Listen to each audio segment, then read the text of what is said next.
Welcome to Haxby Shed and Odd Jobs and Stickers 11, usual format. First, I'll show you some things that I bought at the September Autojumble, and then some improvements to my Spindexer. I've got two channels to show you, both from America, and I'll put up a bit of their video on the clipboard. I hope you enjoy. Just a few bits to show from the September Autojumble. Down here on this table, two Morse drills, a 13mm and a 1/2 inch. I've been looking for a 13mm for quite a while. They were £1 each. This brass fitting, 50p. I just bought it for the brass, that's all. This RPM meter caught my eye, made by Smiths. It's got three ranges, 500, 5,000 and 50,000. £5. And then finally, this big V-block here. It's got a bit of damage just there, but not much. It'll do for me, for most things, £2. Well, £2, that's roughly €2.50 or $2.50 US. The Autojumble is the place that just keeps giving. I expect you'll all recognise this as a Spindexer. It's relatively cheap to buy. You can index individual degrees, so you've got 360 divisions around here, including these holes here. And it's got a 5C collet nose on it, let's say. And I usually use it with a ER32 to a 5C collet adapter.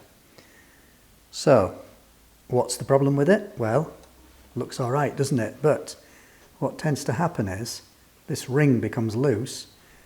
There's no keying on this disc, so you're trying to use it, you unlock it here, you turn it, something happens, this disc works loose, and you've no longer got an indexer.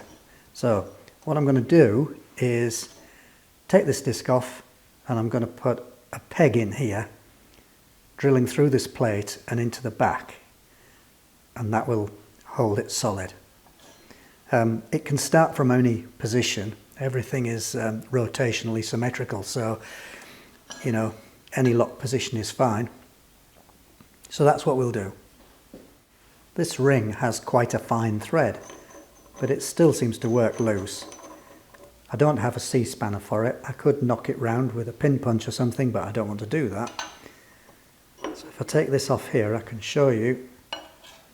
I'll drill a hole through here, just on the edge of there, and I'll drill through into this seat, and then I'll make my pin out of this 4mm drill. If I come off this seat a little bit, it's not the end of the world. I could always grind a little flat on the pin that I make.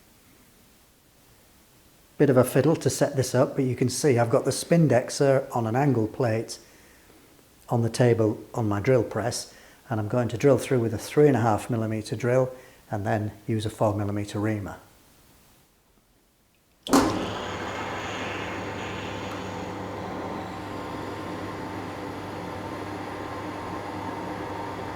I have set a depth stop of 10mm. So, drilled. How does that look? It looks all right, actually. I'll maybe drill slightly more.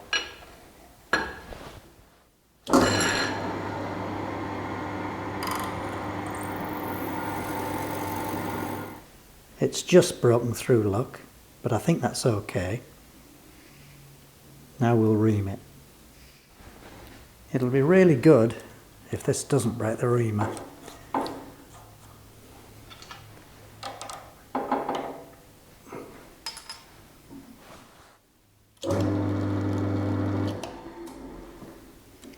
Try and line it up.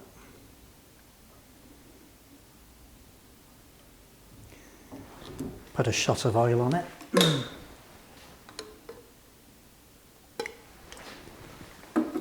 Here goes.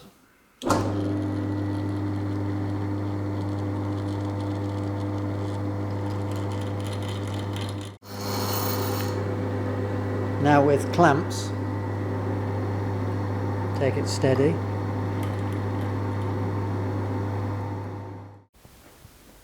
Well, I don't really know how I didn't break that reamer, but there you go.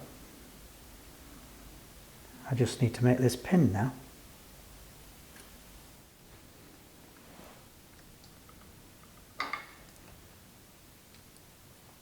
That'll need a tap in. That's just under the surface, look, and this is solid. Can't tell which way up this ring goes. I think it'll be that way.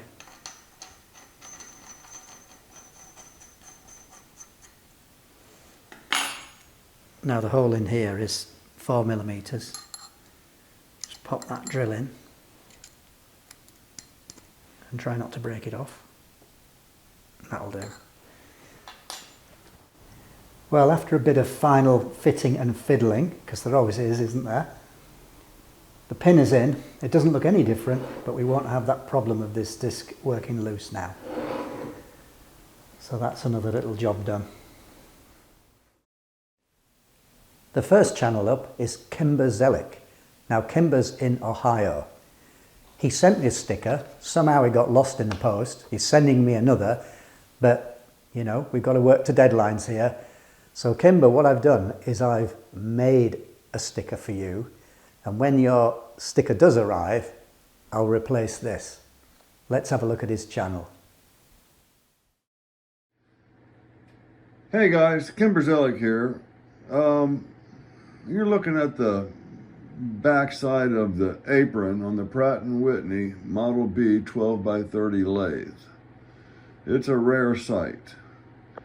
Once it is, before it is installed, there's a plate that covers all this up. You wouldn't have any chance of seeing back there anyway. These are the two clutches for your travel. This is your lateral, your carriage travel, and this is your power cross slide travel. Okay, we tore this down. We replaced this part with a new one. We, the last 2 inches there, we added 100 thousandths in diameter, which just helped keep it less sloppy. We added a couple threads here. We added a few threads to this length and installed it. Now, if you watch that, as that screw comes out, you'll see that cone sucked in. And it's sucked in very tight. Back out, back in. Disengaging, engaging. Now this second channel is based in California. Here's a test. Do you know the hometown of Craig Breedlove, who set the land speed record in 1965 at 600 miles an hour in a jet car? Can you guess? Okay, try this. Do you know where this bridge is? Now you've probably figured it out from that, but just in case you haven't, of course I'm talking about Gary from Old Iron Machine Works. Let's take a look at some of his video. Welcome to Old Iron Machine Works. This video is way overdue. If you followed my channel, you've seen some videos of a big Monarch lathe that I picked up at an auction for really cheap. And I showed a couple videos on a couple repairs I've done on it, as far as repairing top hole and repairing a shifting fork. But I never did do a more complete video showing the removal and reinstallation of the spindle. So I figured I better go ahead and do it, or I'll never get to it. This clip shows where the lathe has been sitting since 1955, and the spindle needed to come out in order to get the broken fork out so I could repair it. Alright, here in Northern California we're finally having a nice weekend with the sun out, no rain.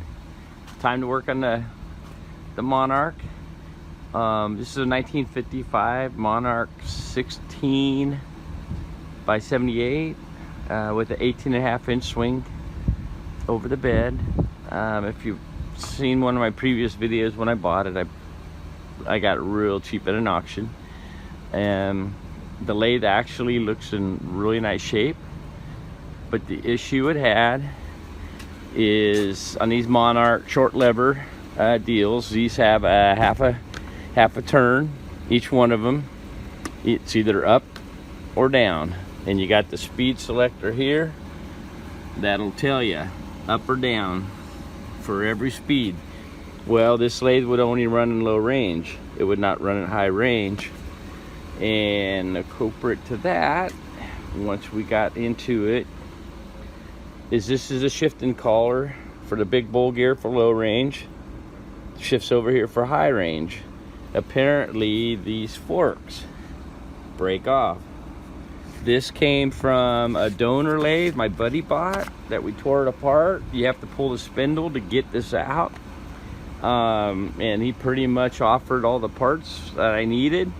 So we pulled the entire spindle and everything to get it out, to find out that this one was also broke and repaired. And this was apparently kind of a common problem. The other thing that I am going to do, and it's handheld, so sorry about that, but this is a 700 RPM machine. The one that my friend bought was a 1000 RPM machine. I talked to Scott over at Monarch, which they are awesome, and I said, Scott, what do I need to make my machine a 1000 RPM machine? And he pretty much said there's absolutely no difference in the headstock. The difference is solely from that pulley to that pulley is the only change that I have to do, other than pull this plate, put the 1000 RPM plate on. Those are two of my favourite channels. Both guys are very natural presenters. There's no glitz, no glamour, it just comes as it comes. But behind it you can see that they've got significant experience. And also they both show us a bit about where they live and how they live. And I think that makes the whole thing much more interesting than just seeing people working in a workshop. Anyway, let's get the stickers on the door. Here's Kimber's temporary sticker. Need to get that replaced when it arrives.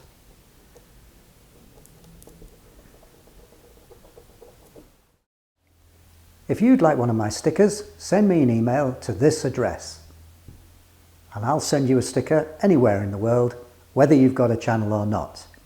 And if you'd like me to put one of your stickers on the door, I'd be delighted. Thanks for watching Hacks Be Shed.